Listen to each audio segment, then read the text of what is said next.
How to restrict someone on Facebook Messenger without blocking them.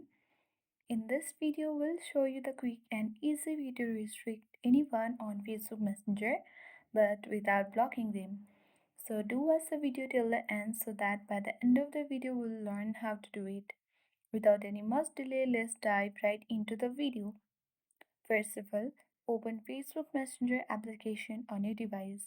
Make sure your app is up to date so that you can enjoy the latest features on it. And then log in to your account. Once you have logged in, you will reach on the chat section where you can easily select anyone which you want to restrict on Facebook Messenger. So simply you can search with the help of the search bar and start chatting and then restrict them. Or if you find from this chat section, you can easily tap and hold that particular user and then select this restrict button. Once you have done that, you have successfully restricted someone on Facebook Messenger without blocking them. So that is how we do it. I hope this video was helpful. If it was, then do like, share, comment on this video.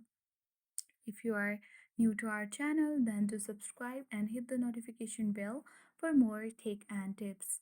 That's it. Thank you for watching and see you in the next video.